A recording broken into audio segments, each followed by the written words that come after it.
ओम नमः शिवाय। शिव पुराण के कोटि रुद्र सीता के अध्याय 27 में सूत जी ने वैद्यनाथेश्वर ज्योतिर्लिंग के प्रकट्य की कथा तथा महिमा बताई। सूत जी कहते हैं, अब मैं वैद्यनाथेश्वर ज्योतिर्लिंग का पापहारी महत्य मैं बताऊंगा। सुनो। राक्षस राज रावण, जो बड़ा अभिमानी और अपने अहंकार को प्रकट करने वाला था, उत्तम पर्वत कैलाश को भक्ति भाव से श्री भगवान शिव की आराधना कर रहा था। उस काल तक आराधना करने पर जब महादेव प्रसन्न नहीं हुए, तो वह शिव की प्रसन्नता के लिए दूसरा तप करने लगा। पुलस्त्य कुल नंदन श्रीमान रावण ने सिद्धि के स्थानभूत हिमालय पर्वत से दक्षिण वृक्षों से भरे हुए वन में पृथ्वी पर एक बहुत बड़ा गड्ढा खोदकर उसमें अग्नि की स्थापना की और उसके पास ही भगवान शिव को स्थापित करके हवन प्रारंभ किया। ग्रीष्म ऋतु में वह 5 अग्नियों के बीच बैठता, वर्षा ऋतु में खुले मैदान में चबूतरे पर सोता और शीतकाल में जल के भीतर खड़ा रहता। इस तरह 3 प्रकार से उसकी तपस्या चलती थी। इस रीति से रावण ने बहुत तप किया, तो भी दुरात्मा के लिए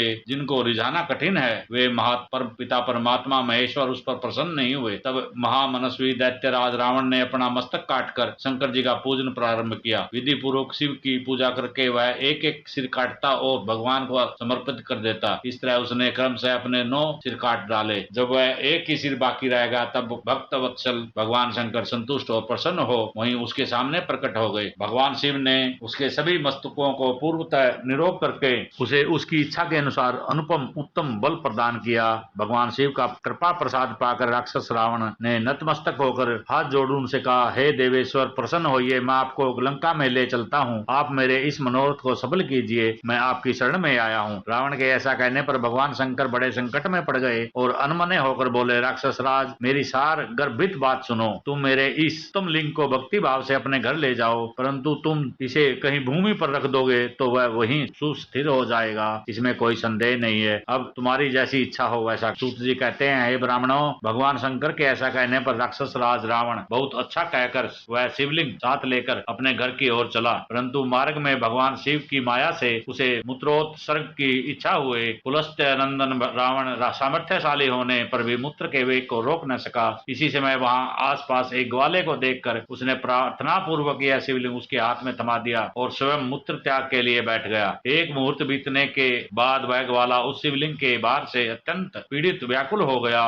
तब उसे उस पृथ्वी पर रख दिया। फिर तो वह हीरकमया शिवलिंग वहीं स्थित हो गया। वह दर्शन करने मात्र से संपूर्ण अभिष्टों को देने वाला और पाप राशि को हरने वाला है। मुने, इस शिवलिंग तीनों लोकों में वैद्यनाथ के नाम से प्रसिद्ध हुआ, जो सत्पुरुषों को भोग और मोक्ष प्रदान करने वाला है। यह दिव्य उत्तम और श्रेष्ठ ज्योतिर्लिंग दर्शन और पूजन के समस्त पापों को हर लेता है और मोक्ष की प्राप्ति कराता है। यह शिवलिंग जब संपूर्ण लोकों के हित के लिए वहीं स्थित हो गया, तब रावण भगवान शिव का उत्तम वर पाकर अपने घर को चला गया। वहां जाकर वह उस महान असुर ने बड़े हर्ष के साथ अपनी प्रिया मंदोदरी को सारी बात कह सुनाई। इंद्र आदि संपूर्ण देवताओं और निर्मल मुनियों ने जब यह समाचार सुना, तब वे परस्पर सलाह करके वहां आए। उन सब का मन भगवान शिव में लगा हुआ था। उन सब देवताओं ने उस समय वहां बड़ी प्रसन्नता के साथ शिव का विशेष पूजन किया। वहां भगवान शंकर का प्रत्यक्ष दर्शन करके देवताओं ने उस शिवलिंग की विधिवत स्थापना की और उसका नाम वैद्यनाथ रख दिया। उसकी वंदना और सत्वन करके वे स्वर्गलोक को लौट गए। ऋषियों ने पूछा, सूत जी, जब वह शिवलिंग वहीं स्थित हो गया, तब रावण अपने घर को चला गया, तब वहाँ कौन कौन सी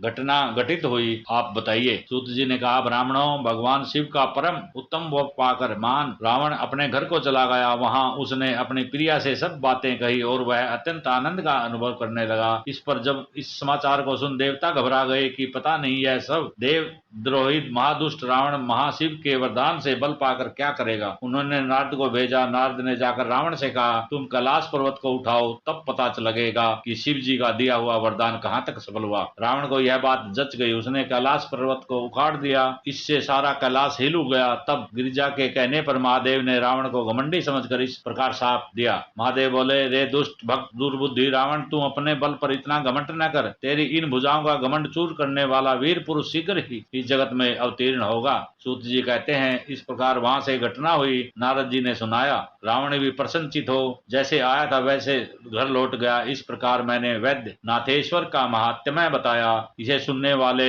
मनुष्यों का पाप भस्म हो जाता है। ओम नमो शिवाय।